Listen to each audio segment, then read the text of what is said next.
Hello. Hi. Hi, thank you so much for joining us today. Thank you. Thank you for having me. I am really excited to have you joining us today for this webinar. Thank you for taking time out of your very busy day. I know I'm literally still at the interview that I just had this morning Oh, with the author of a new book called why should guys have all the fun? wow. Well, I look She forward. is Well, that'll be on a Saturday morning coming up soon. yes. Her name is Loida Lewis. She is the widow of Reginald Lewis, who was the founder of TLC Beatrice, and it brought equal to our store shelves. And he was the first African American to own $1 billion company. So she's written a book because she took the company over after he passed away and earned another $2.5 billion on top of of what it was worth back then. So Wow. Wow. Well, that's interesting because that almost gets right into my first question, which is about interviewing. Because here I am interviewing you, somebody I watch every week who has interviewed so many people. So I feel horribly unqualified to interview you and a little bit nervous. And so I'm curious, thinking about all the people that you've interviewed, all whether celebrities, leaders, just amazing people, do you get nervous ever when you go and talk to oh people? yes. What's your approach Well, to that? Yeah. my favorite interviews are just regular everyday people, and even like power players.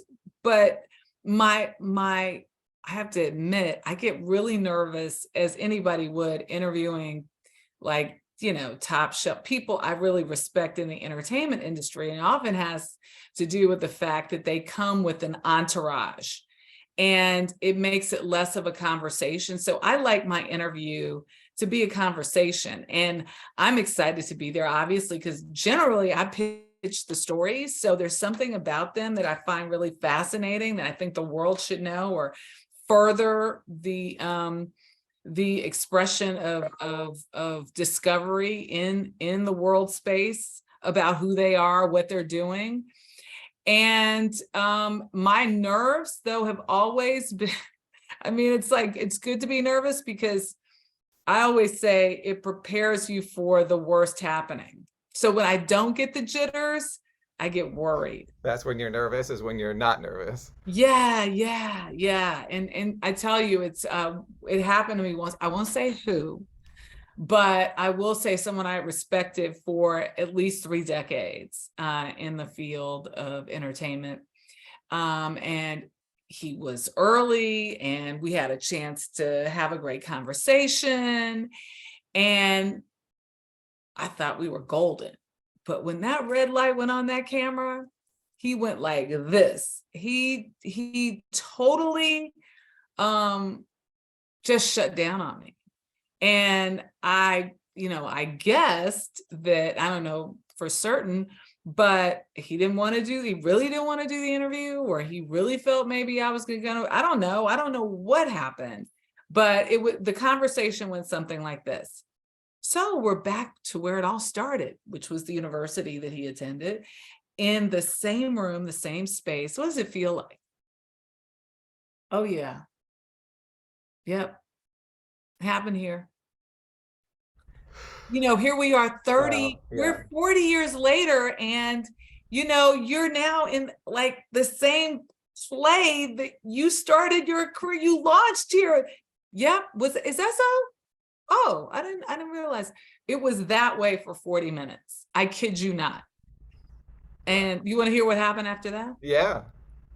Well, after 40 minutes, I looked him in the eye. I was so mad. I was hot. Sometimes it pays just to like be you.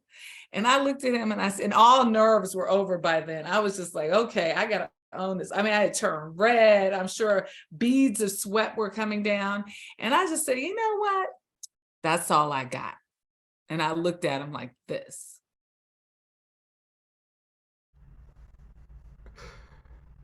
And he looked at me like, And my producer came in and saved the day with two questions that for some reason I had asked before, but he heard this time.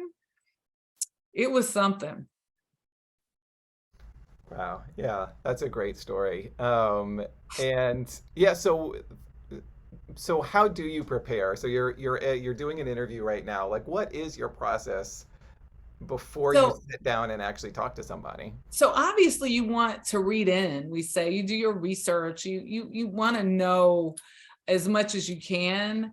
But I always say you don't want to know too much, especially in a non-confrontational interview. I mean, those interviews, it's almost like you want to know the answer. The 60-minute style interview, you want to know the answer before you even ask the question, and you want to know the direction the conversation might go.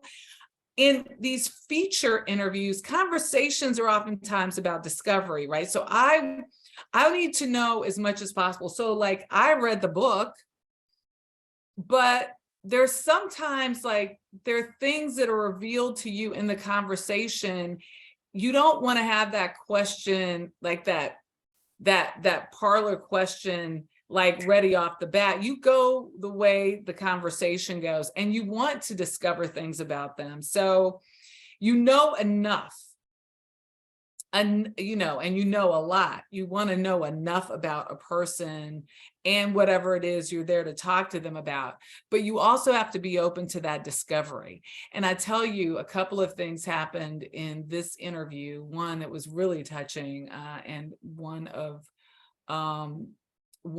her dear friends over 30 years, who's actually a publicist, but not necessarily her publicist, shared with me was that like this is a woman who's very poised and together. And she said, Michelle, she said she went a place I haven't seen her go before, ever in 30 years.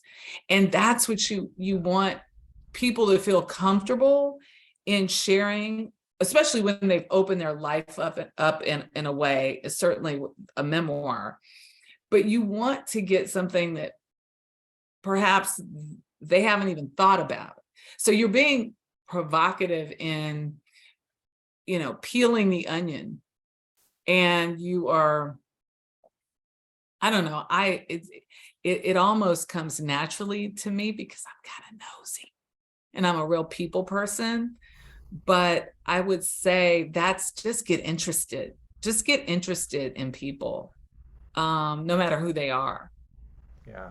And since you're mentioning a memoir, of course, you have your own memoir out, which I have read, of course, in preparation for today, and so I've got some questions based on that. Okay.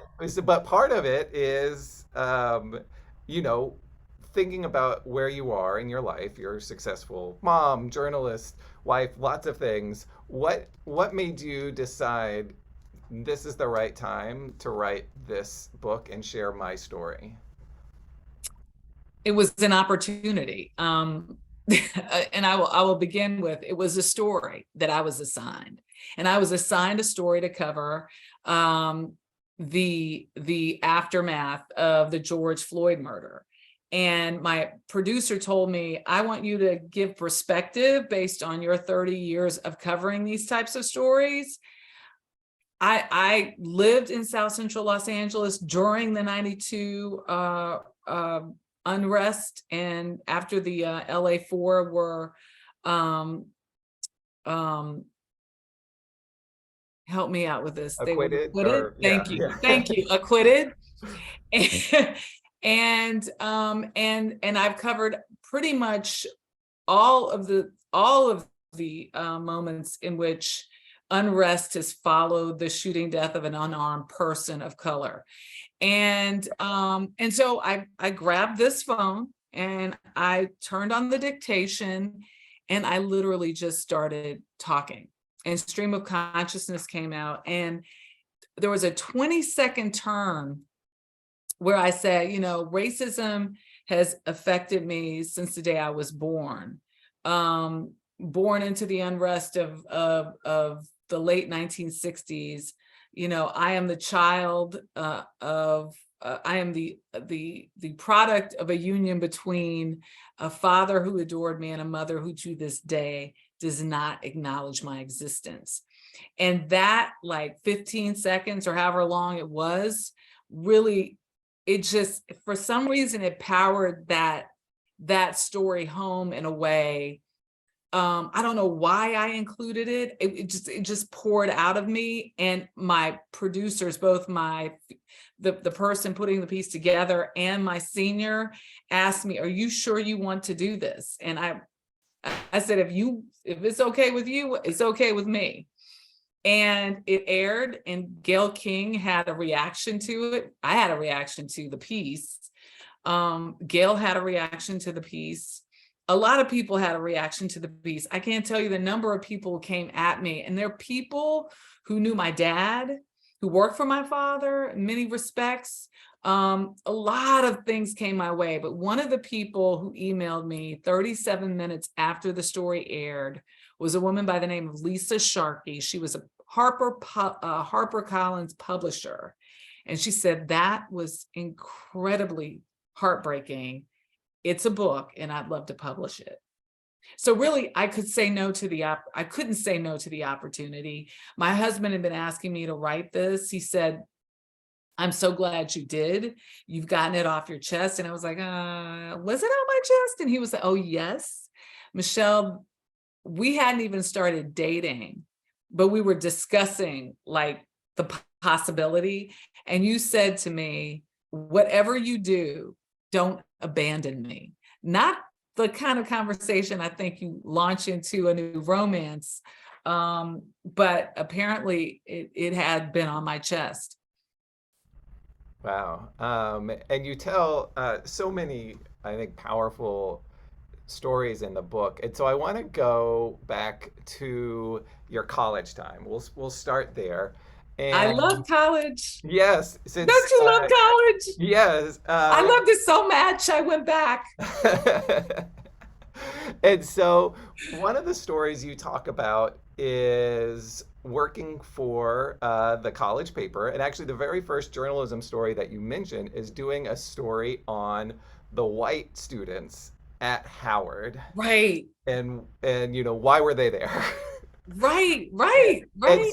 It's yeah. So talk a little bit about that, and because I feel like a lot of what I see in your stories and in the book is about challenging assumptions, understanding like people, Right, and right, so I right, felt like there it was right there, the very first story you mentioned was right. that one. So I was like, so I knew that Howard University was land granted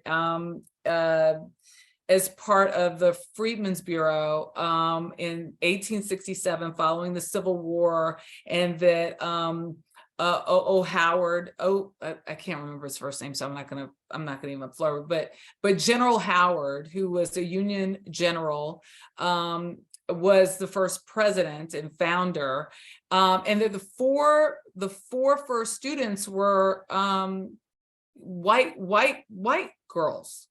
And so I knew that history. And what's so interesting about that history, and people questioning the validity of Howard University or an HBCU today, steered back to that, because people would say things like, "Oh, but equality exists now. There is no more segregation. Why do we need HBCUs?" And I said, "Oh, well, there's no more segregation, and there's such equality. Why do we need PWIs?"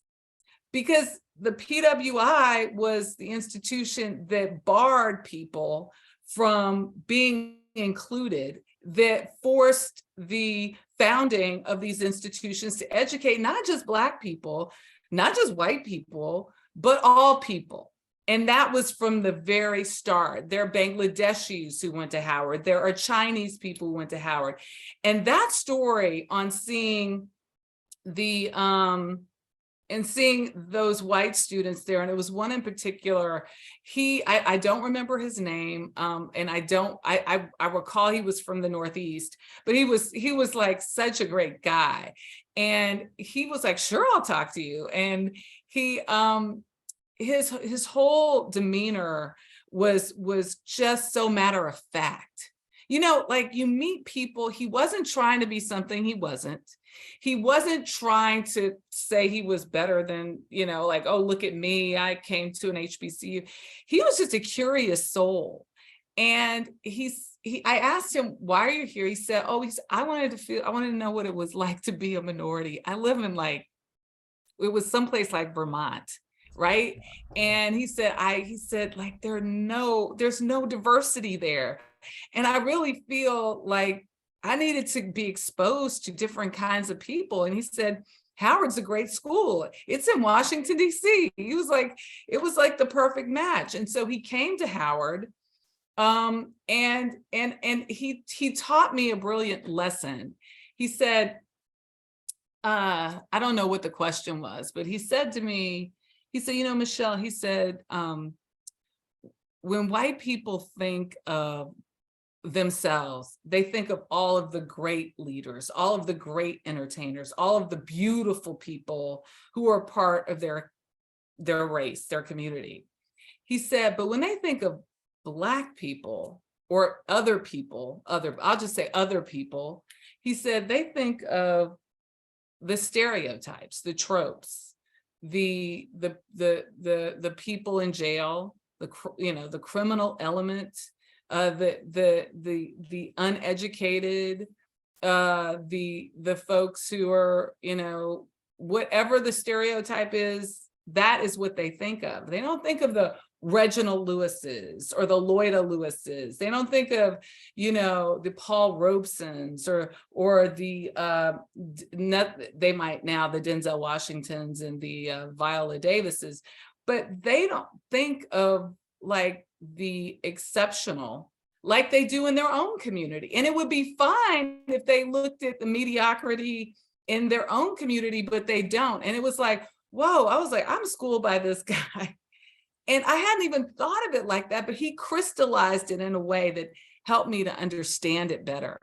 And so I'll forever thank him for that. And I think that, that was truly like sort of my understanding into just how crazy this thought base is of racism, and for that matter, sexism or any other ism that tries to exclude people based on some physical feature. Yeah, and so speaking of that, I mean, you mentioned earlier all the positive reaction you got to the story, but I know um, people being what they are, especially on social media, there could be a lot of criticism that can be less polite and can attack you, having nothing to do with what the story is, but whether you're female, whether it's because you're not white, how you've done your hair. There's so many criticisms, Right. especially of women in the news industry. How do you manage to, I mean, do you ignore it? Like, how do you deal with the negative criticisms that come with being who you Mm. are? I think it depends on what it is. Sometimes I find myself writing people back. If it's something, and especially if it's something hurtful, it's, people can critique you and they can have a different point of view.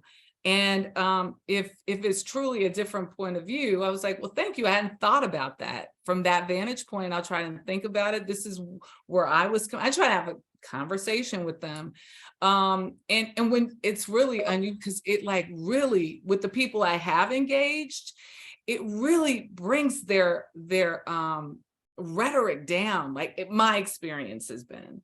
And then people who are just like mean.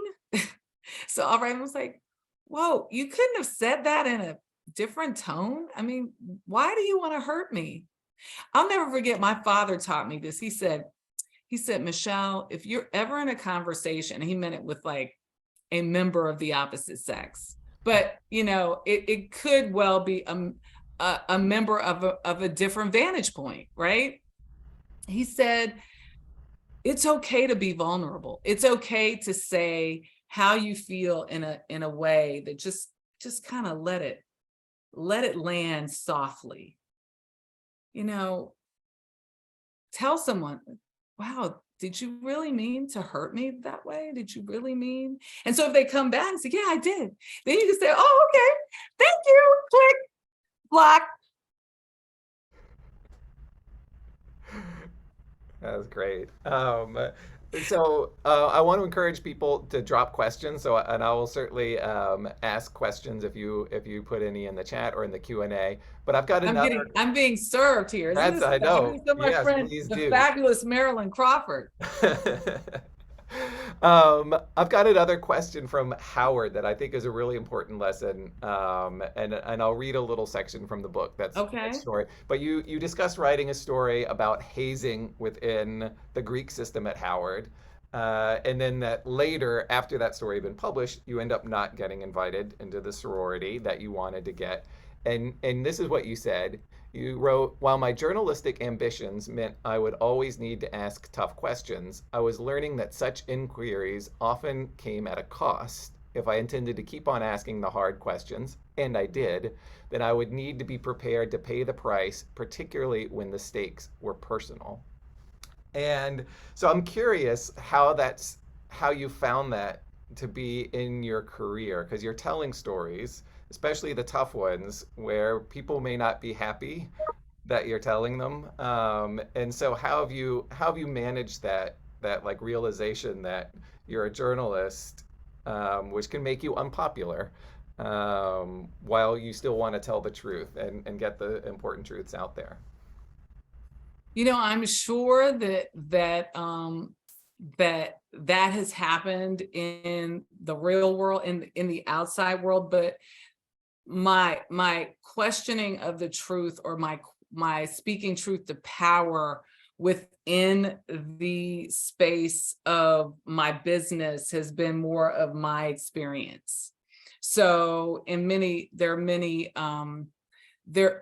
times I've said things to those who, and I'm not talking any specifically. It's over the course of my near 40 years in the business, that I have, questioned people, and some of those people are no longer in the business, and rightly so, because their vantage point was skewed, and it was late, and they were later outed, right?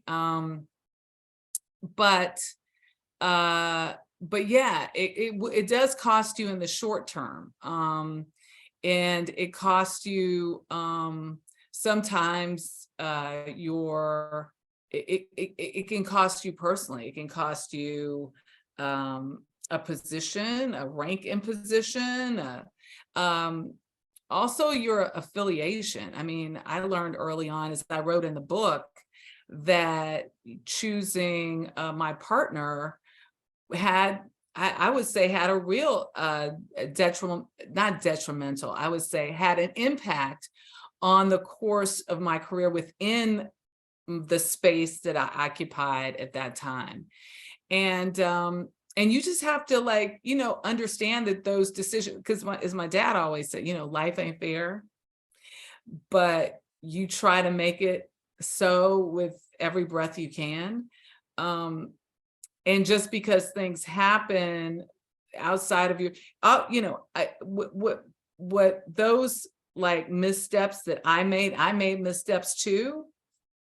What those missteps taught me was that you embrace the fallout, and you own it, and you thank the person who placed it in front of you. And whenever I did that, I looked at it. Some of those people became friends or became allies, and some didn't.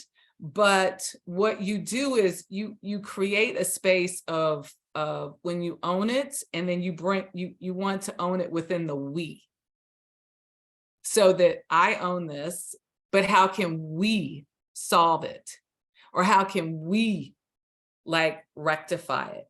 And when you do, like, I've had success in the we, and in a way that there's specific stories I didn't tell in the book. There are a lot of specific stories I didn't tell in the book, but the we is powerful.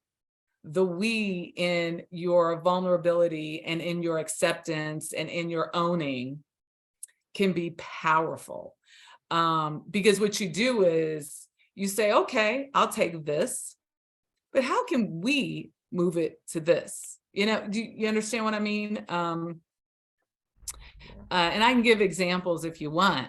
Yeah. Well, I mean, I will say one of the things that was so amazing in the book is how honest you are.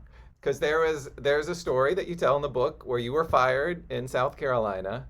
Oh, And I yes. thought, what? It would be easy just to kind of say you You went from South glossy. Carolina to New Orleans, and that's your contract with you took that job, and that was Well, great. yeah, and it fell right in those But you lines. you owned it, I and sure. totally owned it. And I totally felt bad as a result of what had happened, even though it was like there were three of us involved, and really it wasn't but it was my decision to do things a certain way that led into that happening. So it's like the perfect storm. If X hadn't happened, Y wouldn't happen, Z wouldn't happen. The big doozy, that big tidal wave wouldn't have caught him. It's like own it. It's like if no one of those pieces of the puzzle had been there, then the overall would not have happened. So yeah, I owned it. And in owning it, when I was looking for a job, kind of knowing that my contract was coming up and that it wouldn't likely be renewed. I felt really, as I was seeking that new job, I felt really like my gut was like, you got to say something. And in doing that, the release one that I had immediately of like being frank and open without divulging too much information freed me in the end and gave me the opportunity to end, because I was fired literally the day I got back from the interview in New Orleans. And so but having like the guy calling when I wasn't there anymore, and then what the heck happened? Well, I had told him kind of what had happened without being specific about when it happened. Yeah. So we've got some classes that are actually watching in the classroom right now. And so one of them in our photojournalism class wanted to know if your goal was always broadcast, and, how did you move from college to where you are now, which that's a Yeah. long story. You can read the book, but So if yeah, you real speak to a short little bit of it. story. Yeah. So it even like the internship. So I did a couple of internships in newspapers, and I'll never forget my internship at the Star Tribune in Minneapolis. I would have never gotten if I didn't push back to the question of, you are a broadcast journalism major. Why should we waste our money on a BJ major? We're a print paper. And I said, aren't you training journalists? I was just like this whippersnapper. I thought you were trying to train journalists. Don't you want the best journalists out, whether they're at the Star Tribune or ABC News? Because I guarantee you, like, I may not come straight to the Star Tribune. I mean, I'm sure I have to go to a few other papers. What's wrong with me being the best journalist I can be? And Yeah. so yeah, I always knew I wanted to be in BJ, although I felt it was really important for me to get a print background, because that's really our foundation, right?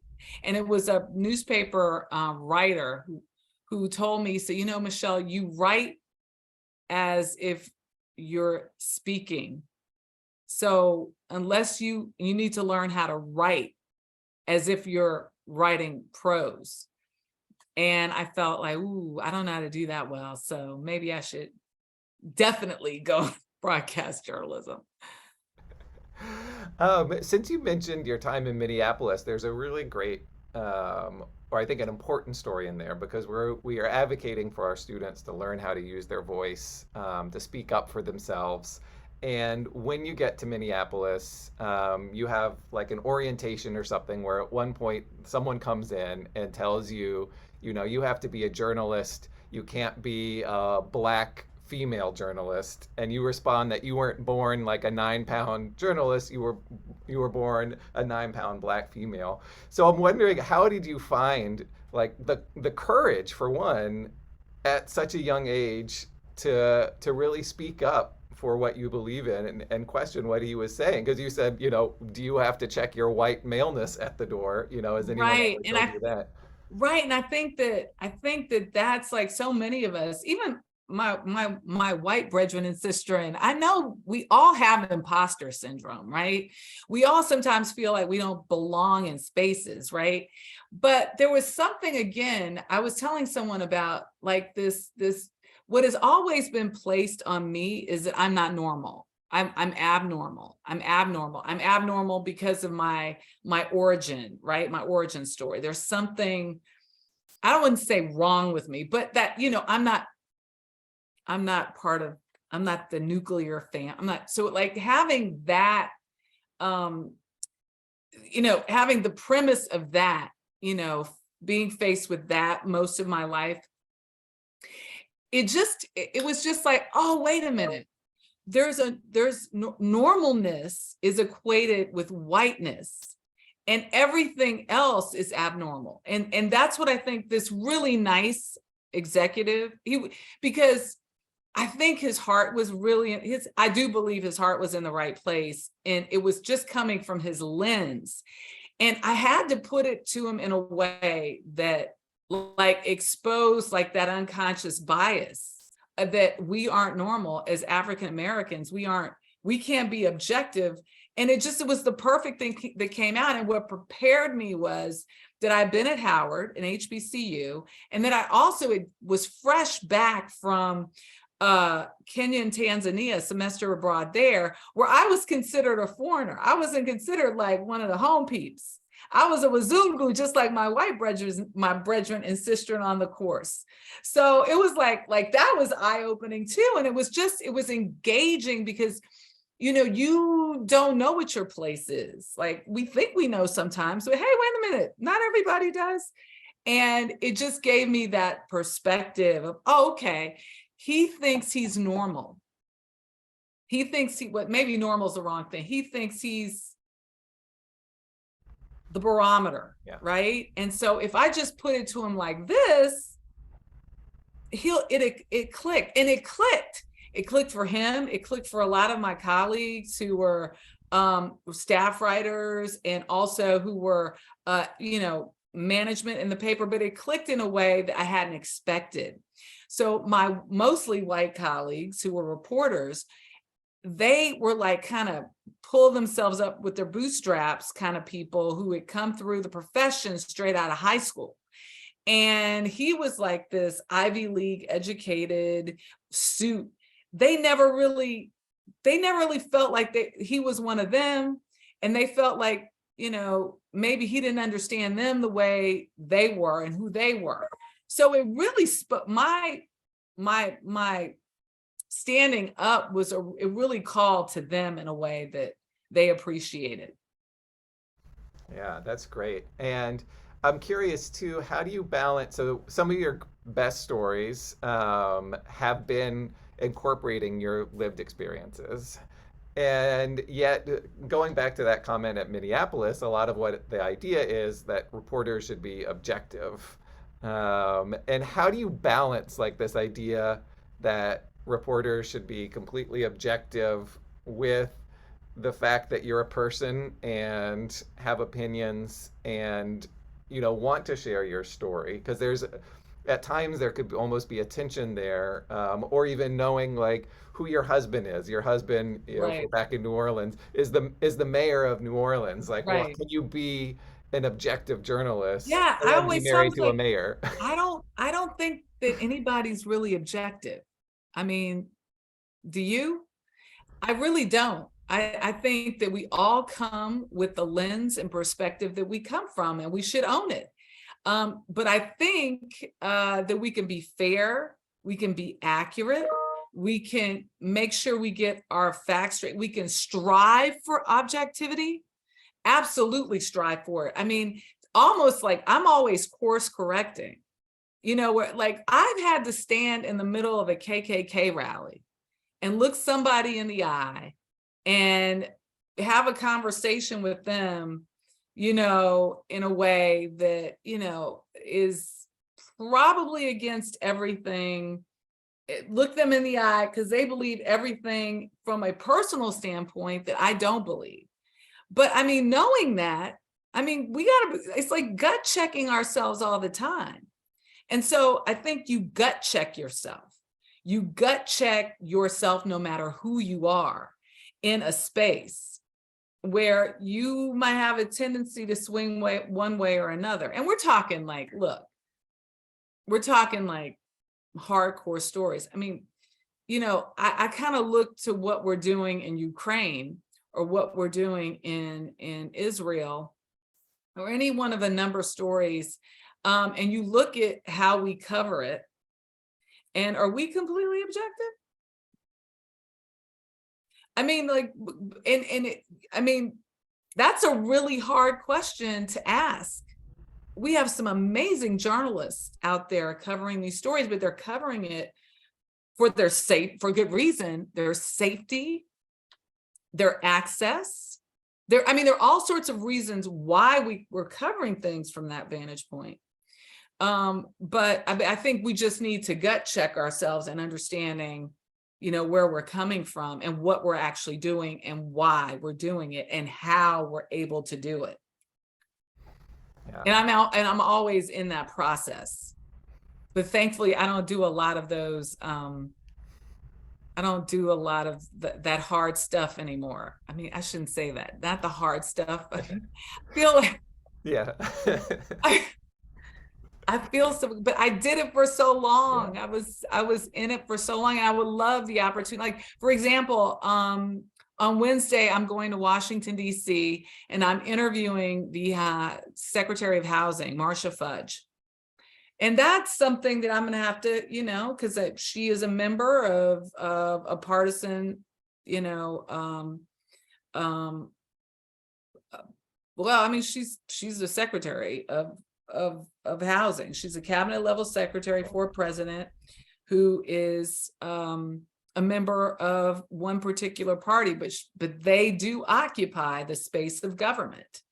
And therefore, I'm questioning a myriad of aspects of what their policies are doing, if they'll be impactful, and why they're going at it the way they're going at it in comparison to what was done over the last 20 to 30 years.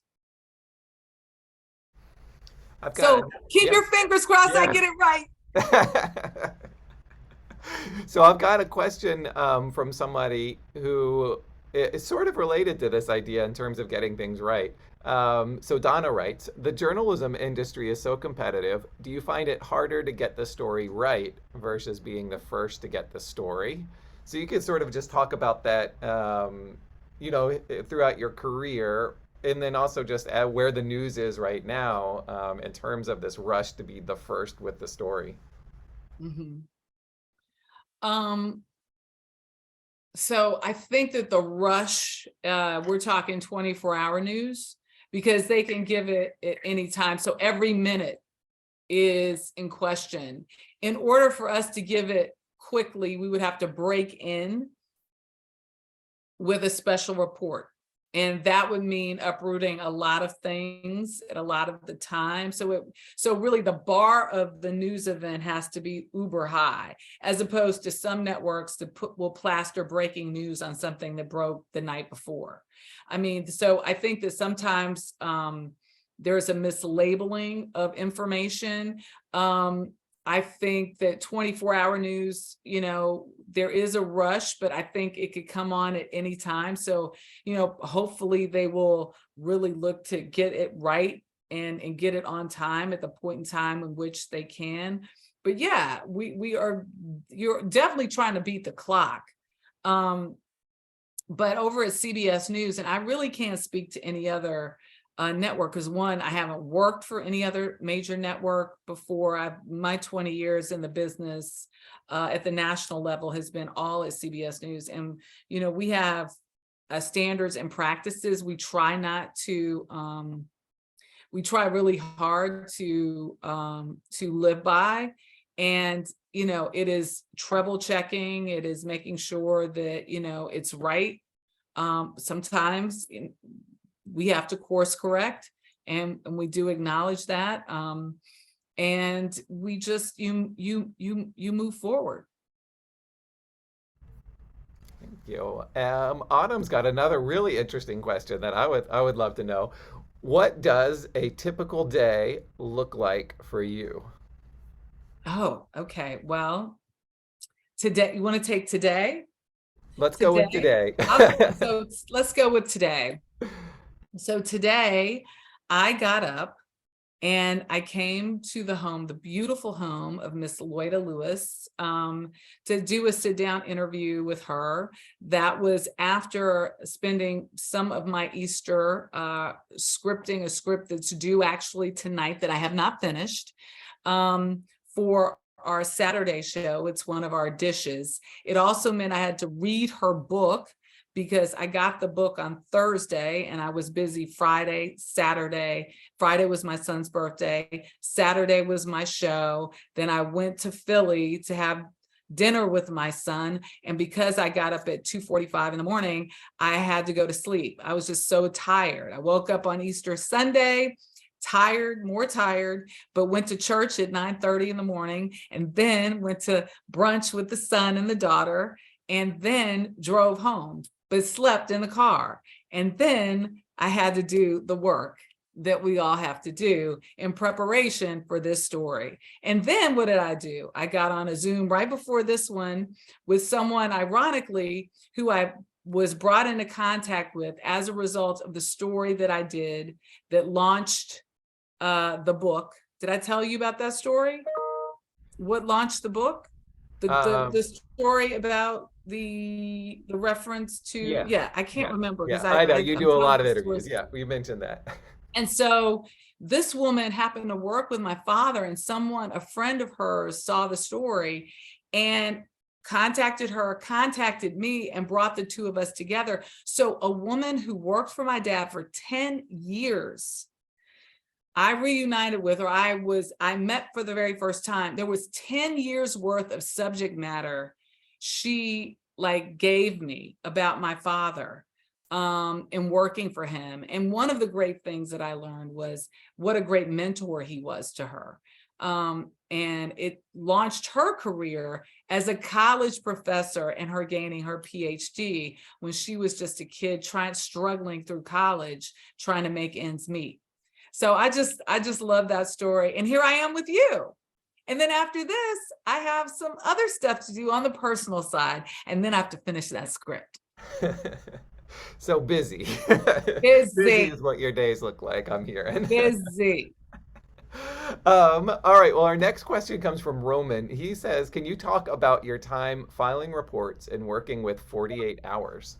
Oh, wow, wow. And it comes like 2 days after I filed one of my favorite stories because, 48 hours can be somewhat of a real heartbreaking venture. The stories of murder and mayhem. And really, I always say 48 hours is trying to expose to people like what to look out for, what not to do, where not to, I mean, just kind of the do's and don'ts of life and not being hurt, not being made a victim of. Well, this story is really a story of triumph involving a woman by the name of Katrina Brownlee. And the piece just re-aired on Saturday night. And the reason I'm so proud of it is not only that, we're really, well, we want a Gracie. And so her story is really a story of survival and then absolute determination to make a life of joy and a life of purpose. And she did it. So I would really encourage everybody to go check that story out. She's a badass. Just when you think about what she overcame and the heights that she achieved and where she started, it's just unbelievable. And so that story was a gift. And many stories are like, I would say, I don't think I've been pitched stories. So like the first story I did for 48 hours was this, they investigate, there are stories that pop up. And generally speaking, sometimes the trial is going on or it's a missing person. My first was a missing person, or it's an unsolved cold case. And there was another story that I did involving a young college student. This is relevant, who was found shot 11 times, ironically 9 times, and Katrina was shot 11 times, survived. She was shot 9 times, did not survive. And it was like a who's who on whodunit with this young college student. But it was really a story about substance abuse and mental health more than anything else, and how obsession is wound into all of that. And it was a real, what should I say? It was a moment in which most parents of college students would take pause. And it's a cautionary tale for all you college students on what not to do and where not to go, and why, moderation is so important in everything you do, from your love life to your fun life. And it was just so tragic. And in the end, in tracing the steps and filing this story and going down to Ole Miss and going to the scene of the crime and tracking the last spaces, both the accused and the victim were in, and speaking to the DA and speaking to the defense attorney, speaking to the parents in St. Louis, who were very open with us. The parents of the victim, the parents of the accused did not speak to us. We saw a picture of what really happened. It was very different from the way that the family sort of encased it. And when we presented the story, just the facts, ma'am, all the interpretations, we were not very well received by the family of the victim. And so there was no blaming there, but it was just, it's like laying out the information from all vantage points, with the exception of the family of the accused. And it was impossible not to see all of the factors that played into the death of this young woman.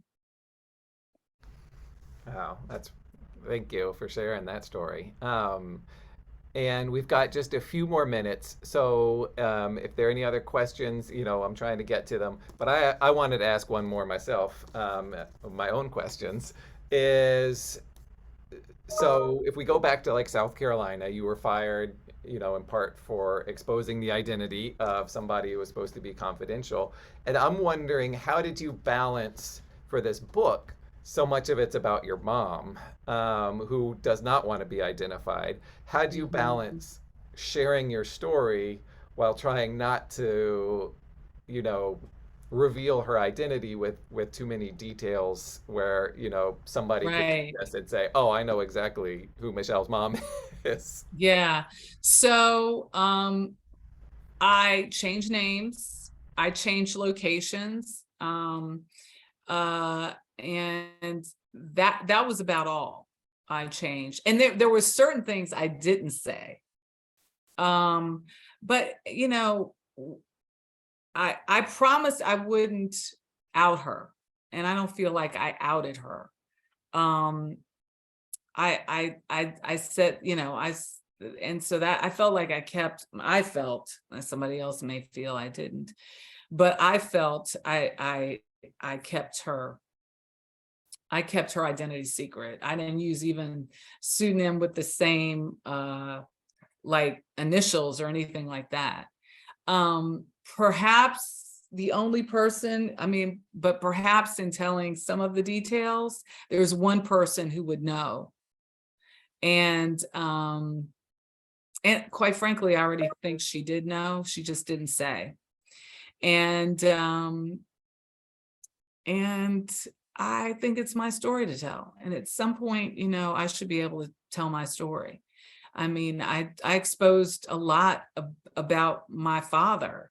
But I think that having a clear-headed picture of your parents isn't often something we're gifted with, and understanding the infallibility of our loved ones, and understanding that people make mistakes, that people have various peccadillos, for lack of a better word. And I have them, and you have them, we all have them.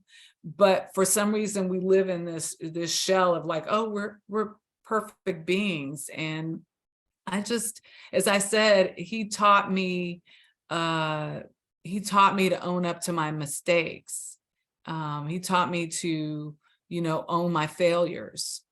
And I think that's the greatest gift you can give a child, is, to understand that, yeah, you can fail, but you can get back up.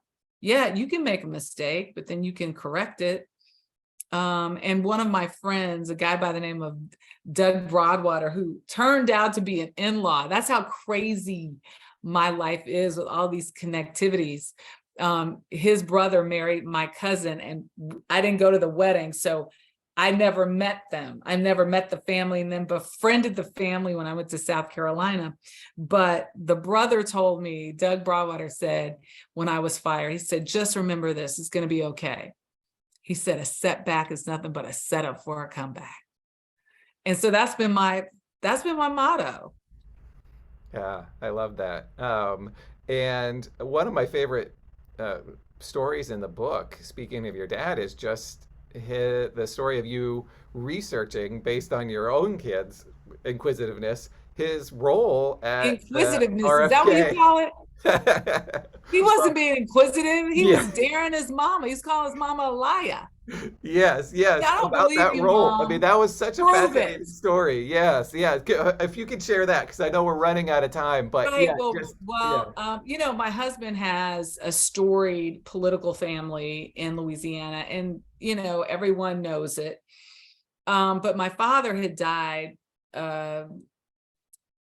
5 years before my son was born. And so, and it's just me. And so I wanted him to, know a little bit of something about his grandfather. And so when my husband was listening to RFK tapes, I told my son the story that my dad had been the first doctor to attend to Robert F. Kennedy when he was shot in the Ambassador Hotel, because he had been out campaigning with him in South Los Angeles. He dared me to prove it, because he said he didn't believe me. And so the first thing I did was go to the computer, and for the first time ever, all of these documents started showing up. It was the 45th anniversary. And there was a line in there that said, in exchange for a ride back from the Good Samaritan Hospital, Dr. Ross Miller gave an interview to 2 CBS News reporters. And I was like, I asked my producer the next day, I was like, you think it's in there? You think the archives have it? He said, it's worth a look. And thus was born another story, the first story that I would say got me really seen at CBS News, from the aspect of a story that really penetrated, that resonated in a way that people were calling in and writing, and it was a beautiful story of discovery. That's really fantastic. And before we go, Damon Evans has been asking if you have seen the documentary Dear Daughter on IFI Archive. It has a similar Mm-mm. story, apparently, Oh, really? as No, I yours. haven't. Yeah, so Can you tell me real quick what the outcome was? um, yes, I don't know. Let me see. I mean, if he's on here, then he just type it in the chat. Yeah, it's about Christina Buckley, who exposed the abuse of children who were in foster care in Ireland, boarding in their industrial schools. Oh, that's a story that I know a little something about. Thank you. Yes, yes. And the last comment, because I know we are right up here, is I just want to read one more passage from the book. Okay. My favorite, you get where you star, you're underlining, you're circling things. Thank Um, you for reading the book. it's so this part just spoke to me, and I think everybody as well. And it's a story about another Michelle. You were in school, and the Woods' Mm, family, and there had been a tragedy in their family. mm, And you wrote that as you left her that night, you fully grasped, perhaps for the first time, that family wasn't a storybook ideal. Family was the people who rallied to your side, come what may, whether they gave birth to you or not. In this new light, the Woodses were still incredibly beautiful to me, even though my understanding of what made them so had changed. Despite her parents being divorced so many years before, and in the face of indescribable pain, the family members had made a chain of hands across turbulent waters, refusing to allow anyone to go under, determined to pull each other through. Their survival had shown me that you didn't need to be a nuclear household or even to share a gene pool to perform such life saving work. All you really needed was commitment and abiding love. And I mm. thought that was just, I think so many of us can relate to that, can Yes. relate to parts of your story, even if we're not the same. So thank you so much for Thank everything you. you wrote, and for spending time with us today. I so Absolutely. appreciate it. Family, I'll leave you with this. Family is who you make it. And family doesn't have to look like you. Family doesn't have to think like you, but family just has to love you. Awesome. Well, thank you so much for taking time out of your very busy day to talk to us. I really appreciate it. Thank you for all the incredible work you're doing. It's just a pleasure to watch you every week. Thank you. Thank you for having me. Thank you. San Diego State. Yeah. Go Aztecs. And Bye-bye. what a ride you guys had, right? Yeah, for sure. I was so excited. Bye bye. Bye.